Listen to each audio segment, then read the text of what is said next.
ಎಲ್ಲರಿಗೂ ನಮಸ್ಕಾರ. ಪರೀಕ್ಷೆಯ ಸಮಯ ಯೂಟ್ಯೂಬ್ ಚಾನಲ್ಗೆ ಸ್ವಾಗತ.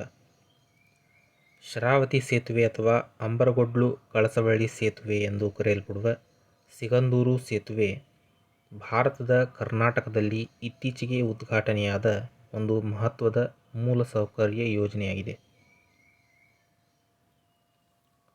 ಈ ಸೇತುವೆಯ ಪ್ರಮುಖ ಪೀಠಿಕೆ ಅಂಶಗಳಾದ ಸ್ಥಳ ಮತ್ತು ಮಹತ್ವ, ತಾಂತ್ರಿಕ ವಿವರಗಳು, ಸಂಪರ್ಕ ಪುನಃಸ್ಥಾಪನೆ, ವಿಶೇಷಣಗಳು, ನಿರ್ಮಾಣ, ಪ್ರಯೋಜನಗಳು ಮತ್ತು ಉದ್ಘಾಟನೆ ಬಗ್ಗೆ ತಿಳಿದುಕೊಳ್ಳೋಣ. ಸ್ಥಳ ಮತ್ತು ಮಹತ್ವ. ಇದನ್ನು ಕರ್ನಾಟಕದ ಶಿವಮೊಗ್ಗ ಜಿಲ್ಲೆಯ ಸಾಗರ ತಾಲೂಕಿನ ಶರಾವತಿ ನದಿ ಹಿನ್ನೀರಿನಲ್ಲಿ ನಿರ್ಮಿಸಲಾಗಿದೆ. ಶರಾವತಿ ನದಿ ಹಿನ್ನೀರಿನಲ್ಲಿ ಸಾಗರ ಮತ್ತು ಮರಕುಟುಕವನ್ನು ಸಂಪರ್ಕಿಸುತ್ತದೆ.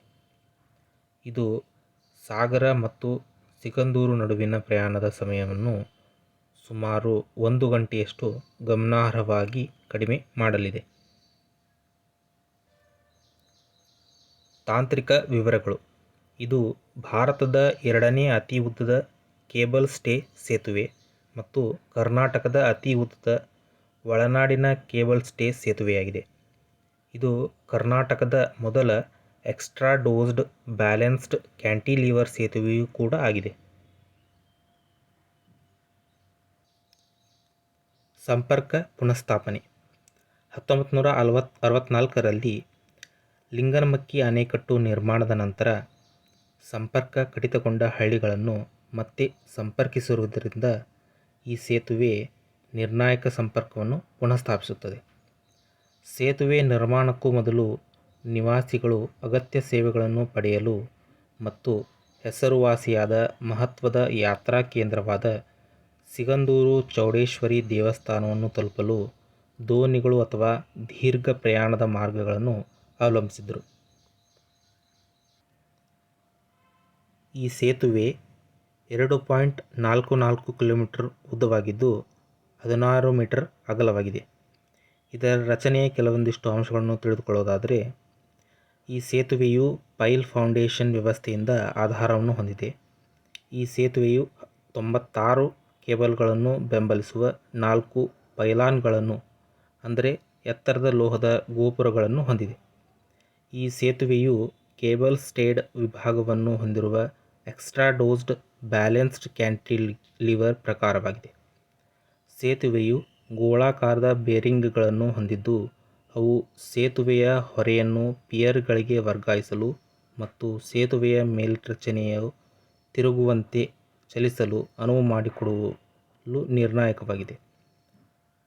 ಸಿಗಂದೂರು ಸೇತುವೆಯನ್ನು 2 ಪಥದ ಕ್ಯಾರೇಜ್ವೇ ಮತ್ತು ಎರಡೂ ಬದಿಗಳಲ್ಲಿ ಪಾದಾಚಾರಿ ಮಾರ್ಗಗಳೊಂದಿಗೆ ವಿನ್ಯಾಸಗೊಳಿಸಲಾಗಿದೆ. ನಿರ್ಮಾಣ. 470 ಕೋಟಿಗೂ ಹೆಚ್ಚು ವೆಚ್ಚದ ಈ ಯೋಜನೆಯನ್ನು Dilip Buildcon limited ಕಾರ್ಯಗತಗೊಳಿಸಿದ್ದು, cable stayed ವಿಭಾಗದೊಂದಿಗೆ ಈ ವಿನ್ಯಾಸವು ಸುಧಾರಿತ ಎಕ್ಸ್ಟ್ರಾ ಡೋಸ್ಡ್ ಬ್ಯಾಲೆನ್ಸ್ಡ್ ಕ್ಯಾಂಟಿಲಿವರ್ ತಂತ್ರಜ್ಞಾನವನ್ನು ಬಳಸುತ್ತದೆ ಮತ್ತು 17 ಸ್ತಂಭಗಳಿಂದ ಬೆಂಬಲಿತವಾಗಿದೆ. ಪ್ರಯೋಜನಗಳು. ಈ ಸೇತುವೆಯು ಸಾಗರ ಮತ್ತು ಸಿಗಂದೂರು ನಡುವಿನ ಪ್ರಯಾಣದ ಸಮಯವನ್ನು ಸುಮಾರು 1 ಗಂಟೆ ಗಮನಾರ್ಹವಾಗಿ ಕಡಿಮೆ ಮಾಡಲಿದೆ ಮತ್ತು ಹತ್ತಿರದ ಹಳ್ಳಿಗಳು ಮತ್ತು ಚೌಡೇಶ್ವರಿ ದೇವಸ್ಥಾನದಂಥ ಧಾರ್ಮಿಕ ಸ್ಥಳಗಳಿಗೆ ಪ್ರವೇಶವನ್ನು ಸುಧಾರಿಸುತ್ತದೆ. ಈ ಸೇತುವೆಯು ಕರ್ನಾಟಕದ ಪಶ್ಚಿಮಘಟ್ಟ ಪ್ರದೇಶದಲ್ಲಿ ಪ್ರಾದೇಶಿಕ ಸಂಪರ್ಕ, ಪ್ರವಾಸೋದ್ಯಮ ಮತ್ತು ಪ್ರಾದೇಶಿಕ ಆರ್ಥಿಕತೆಯ ಚಟುವಟಿಕೆಯನ್ನು ಉತ್ತೇಜಿಸುವ ನಿರೀಕ್ಷೆಯಿದೆ. ಉದ್ಘಾಟನೆ. ಸಿಗಂದೂರು ಸೇತುವೆಯನ್ನು ಜುಲೈ 14, 2025ರಂದು ಕೇಂದ್ರ ರಸ್ತೆ ಸಾರಿಗೆ ಮತ್ತು ಹೆದ್ದಾರಿ ಸಚಿವ ನಿತಿನ್ ಗಡ್ಕರಿ ಉದ್ಘಾಟಿಸಿದರು. ನಿಮಗೆ ಈ ವಿಡಿಯೋ ಇಷ್ಟವಾಗಿದ್ದಲ್ಲಿ ಲೈಕ್ ಮಾಡಿ. ನಿಮಗೆ ಹೇಗೆ ಅನಿಸ್ತು ಅಂತ ಅದನ್ನು ಕಮೆಂಟ್ ಮಾಡಿ ತಿಳಿಸಿ.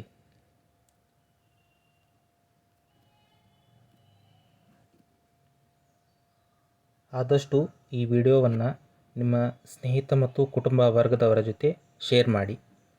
ಈ ರೀತಿಯ ಇನ್ನೂ ಹೆಚ್ಚಿನ ಪ್ರಮುಖ ಅಂಶಗಳನ್ನು ತಿಳಿಯಲು ಪರೀಕ್ಷೆಯ ಸಮಯ ಯೂಟ್ಯೂಬ್ ಚಾನಲನ್ನು ಸಬ್ಸ್ಕ್ರೈಬ್ ಮಾಡಿಕೊಳ್ಳಿ. ಧನ್ಯವಾದಗಳು.